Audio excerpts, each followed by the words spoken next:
Привет на всички! Сега искам да ви покажа една от най-трудните ми рецепти, която съм правил някога. Това е ферментирал чесън. Много голямо внимание трябва да му се отделя, за да се получи ефекта. С първия опит успяхме. Това е един уникален продукт, който помага за абсолютно всичко и няма да тестирам конкретно, защото не искам да попречим на някой, но много от хората знаят какво означава ферментирал чесън. Ето го във вид на паста. Сега моето предложение, моя съвет към вас е този ферментирал чесън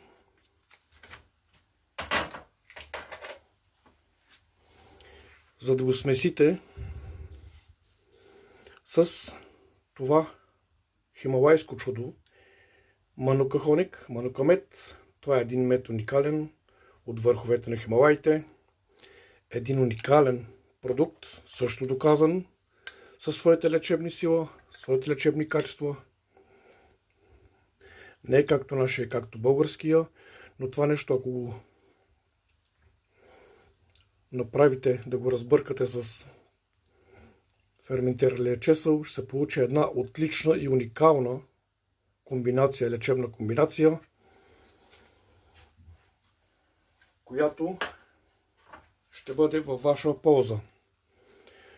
Този манука мед, този пчелен мед е доста скъпичък. Това нещо в момента е взето на 19 евро. 250 грама. Да, 19,99 на промоция.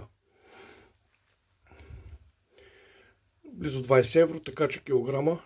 Си направете извода какъв е килограма. Ако това бурканче 250 грама се смеси с тази паста от ферментирал чесън, познаете какво ще се случи. Просто нещо невероятно силно. Продукти АИМ се грижат както за вас, за вашето здраве и вашата красота. Продукти АИМ искат да виждат все повече здрави, усмихнати, щастливи хора. Затова винаги изработваме стари, традиционни рецепти. Това е, ще си призная, това е една много стара руска рецепта, която се възвръща отново,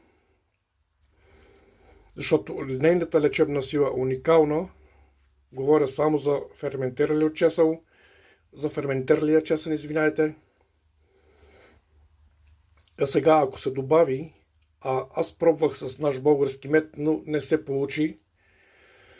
Но когато тествах с това нещо, с това чудо, стана уникална, гладка паста. Това, което искате да разберете повече за тези продукти, можете да се обадите на телефон плюс 49 157 595 820 21 на Viber, WhatsApp и Telegram и да ми пишете налично. Грамажа съм го направил по 100 грама бурканче. Доста е трудничко. Всеки ден трябва да му отделяш внимание.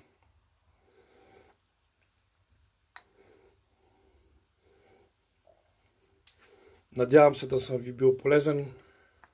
Бъдете здрави и до скоро!